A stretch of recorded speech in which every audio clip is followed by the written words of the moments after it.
Vous allez plonger au cœur d'une nouvelle histoire inspirante et on va tricoter ensemble. Bienvenue dans 10 minutes, le podcast des Français dans le monde.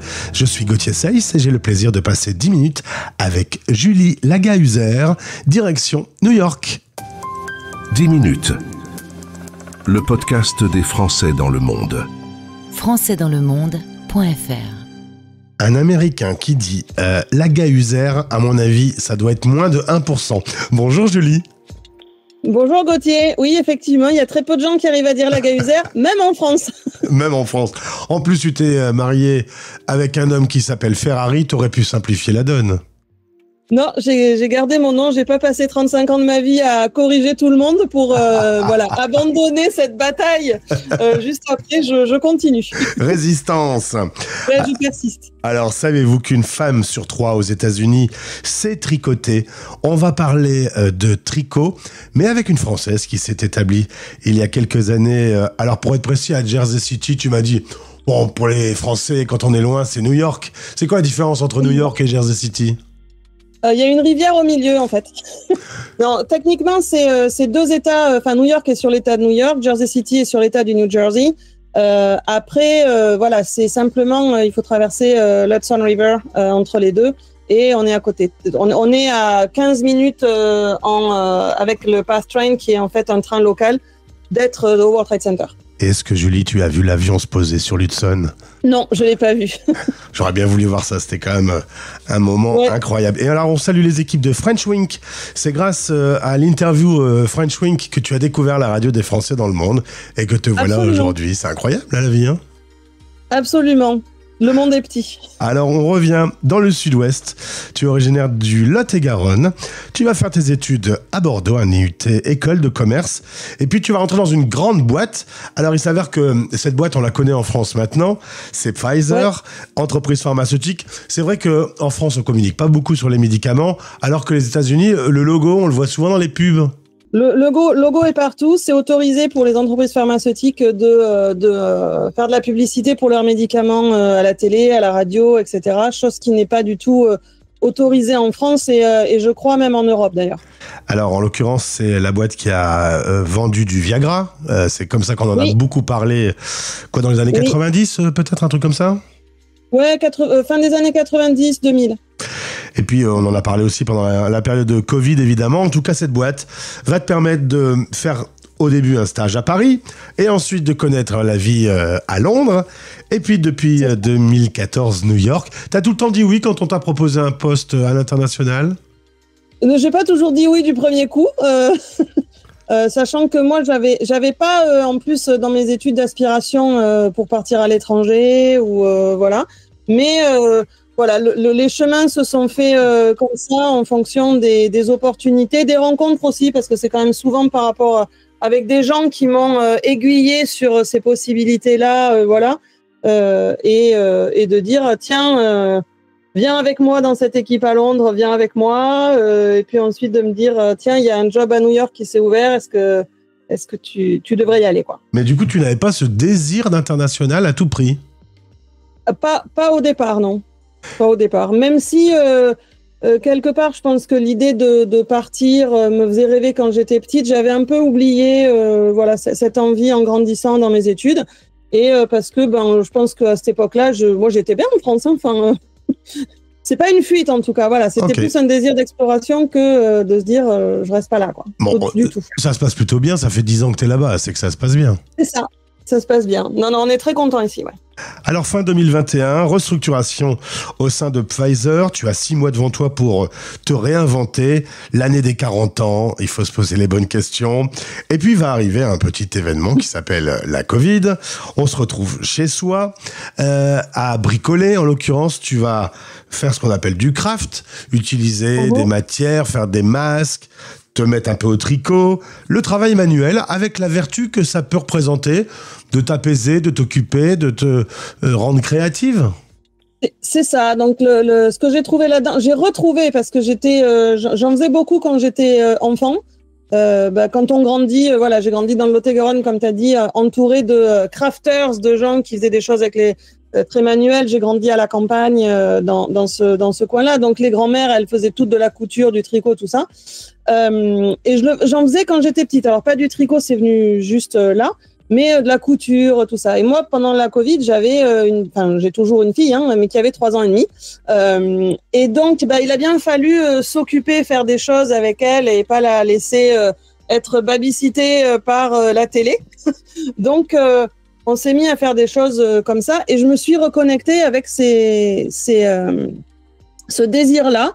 Et voilà, ce plaisir que j'ai eu. Et j'ai rapidement trouvé dans le tricot, comme tu le disais, aussi un peu une échappatoire mentale, en fait. Vraiment, c'est quelque chose qui aide beaucoup au niveau de la santé mentale, pour supporter des choses, pour calmer le stress, l'anxiété. Du coup, voilà, les pièces du puzzle se sont toutes un peu mises ensemble, et je me suis dit que ça allait devenir ma nouvelle carrière. Et ben voilà, et c'est comme ça que Julie se retrouve chef d'entreprise à la tête de sa boîte de tricot, aide-moi, le deuxième mot, c'est du crochet, voilà.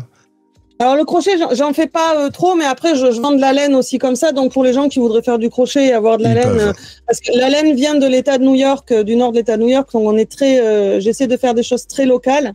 Voilà. Alors, chose qu'on ne sait pas forcément, c'est que l'américaine est assez branchée tricot. 53 millions de personnes savent tricoter ou faire du crochet aux États-Unis. Ça, c'est une info dont on n'a pas forcément la donnée quand on est en France. On n'en a pas forcément conscience. Et une chose qui est amusante, c'est que quand je rencontre des gens, qui soient américains ou étrangers, voilà, me disent: ah oui, mais ça, c'est typiquement français, alors le tricot. Et en fait, pas tant que ça. Oui, il y a des gens qui tricotent en France, voilà, mais finalement, c'est plus populaire dans les pays du nord de l'Europe, l'Angleterre aussi, l'Irlande, etc., ou même aux États-Unis, que en France. J'ai pas les stats exactes du nombre de gens qui tricotent en France, mais je sais que c'est moins en proportion. Alors, tu vas lancer ton propre site. Le lien pour accéder à ton site est dans ce podcast.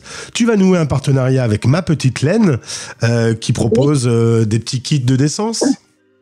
Exactement. Ma Petite Laine, c'est une entreprise qui est à Châteaudun, en France. C'est 2 cofondatrices, dont une qui est kiné pédiatrique et qui a créé et inventé ce fameux cocon de naissance, qui commence vraiment à s'étendre en France. Voilà, et on est en partenariat sur ce produit-là. Elles sont plus spécialisées sur la partie bébé, et elles cherchent à révolutionner le sommeil des bébés et des familles. Eh ben, impeccable. Voilà, l'entreprise bien lancée. Du coup, on trouve quoi sur ton site ? Alors, sur mon site, ce qu'on va trouver, ce sont des kits à tricoter, primairement, en premier. C'est-à-dire, je vends, en fait, je fais le design, en fait, de ces produits. J'écris les patrons, je donne les instructions, etc. Les gens vont trouver 7 couleurs de choix de laine. Donc, la laine est dans le kit aussi. Ils peuvent acheter les aiguilles s'ils ont besoin d'aiguilles. En fait, tout ce qu'il faut est dans le kit pour tricoter. Alors, ça va du cocon de naissance et des choses un peu plus layettes, comme une petite couverture, voilà, jusqu'à des châles, des bonnets, des tours de cou, voilà, qui sont du coup multigénérationnels, qui peuvent être faits pour absolument n'importe qui dans les familles. Voilà. Et là, ce qui est incroyable, Julie, c'est qu'on découvre que de se poser et de faire des travaux manuels, c'est quitter les écrans, c'est quitter ce satané téléphone qui traîne toujours dans le creux de sa main. C'est une reconnexion. Il y a plein d'avantages. Tu me parlais de santé mentale. Oui, c'est de plus en plus prouvé. Ça a été étudié notamment par des universités qui ont fait des recherches là-dessus. Les crafts en général sont des outils. Je vais pas dire que ce sont des thérapies, parce que là, j'ai trop navigué le monde médical et pharmaceutique pour ne pas faire de confusion. Mais c'est thérapeutique, c'est-à-dire que vraiment, l'effet de répétition, en fait, de se concentrer sur quelque chose avec le tricot et notamment avec le fait de nouer des mailles, de les constituer, ça apaise le cerveau. Donc, c'est prouvé au niveau de l'anxiété, c'est prouvé au niveau du stress.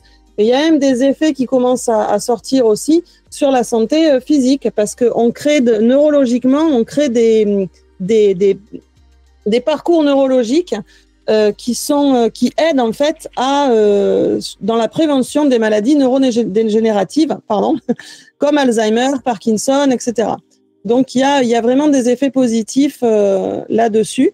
Et si on y pense en fait sur tout ce qui est dextérité, en fait, c'est aussi ce qu'on essaie d'apprendre aux enfants pour qu'ils deviennent indépendants et ce qu'on essaie de garder quand on devient plus âgé et qui permet de rester indépendant plus tard, c'est-à-dire boutonner sa chemise, etc. Donc, ce travail d'aiguille là permet d'entraîner en fait sa dextérité sur la longueur. C'est drôle, Julie, parce que du coup, je parle avec une Française établie aux États-Unis. Quand je vais aux États-Unis, c'est la French Tech, c'est toutes les nouvelles technologies. Toi, t'es un peu à contre-courant. Et alors, t'es très à l'aise dans cet univers. Il fallait le faire. À contre-courant ou complémentaire, parce que je pense que tous autant qu'on est, la tech, c'est super. Moi, j'ai rien contre la tech. J'ai un site internet, j'utilise les réseaux sociaux, je mets des vidéos tutoriels sur YouTube. C'est fantastique. J'y ai travaillé dans la tech aussi pour Pfizer à l'époque. Je trouve qu'il y a des choses formidables.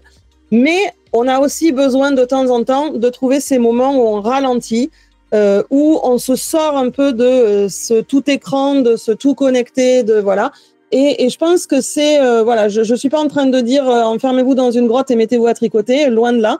Je pense juste qu'il faut arriver à trouver ces moments pour soi de tricot ou d'autres choses. Enfin, chacun fait ce qui lui va, mais moi j'ai trouvé le tricot et j'encourage tout le monde à au moins essayer. Eh ben, c'est une très très bonne idée. Ma fille est fan aussi. C'est vrai que il y a ces capacités créatives aussi, manuelles, dextérité.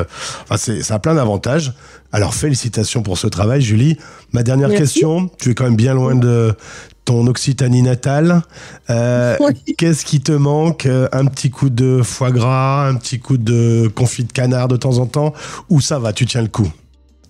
Alors, ça va, je tiens le coup. Alors déjà, par rapport aux autres Français en général, moi, je ne mange pas de fromage. Donc déjà, au niveau du fromage, ça m'est égal qu'il n'y ait pas de fromage ici. Enfin, en tout cas, pas les meilleurs, etc. Oui, le confit de canard, le magret de canard, le foie gras, tout ça. J'ai la chance de pouvoir rentrer, puisqu'on continue de dire quand même rentrer à la maison, à peu près 2 fois par an. Donc, en fait, ça va, je tiens le coup. Tu te gaves quand tu rentres en France, du coup? Je me gave un peu quand je rentre en France, c'est pas faux. Eh ben, merci beaucoup, Julie, pour ce témoignage. Tu rentres dans la grande galerie des parcours de Français qui vivent l'expatriation avec ce beau projet entrepreneurial. Je te félicite. Et le lien pour découvrir ton site est disponible pour tous les auditeurs qui voudraient aller découvrir ton travail.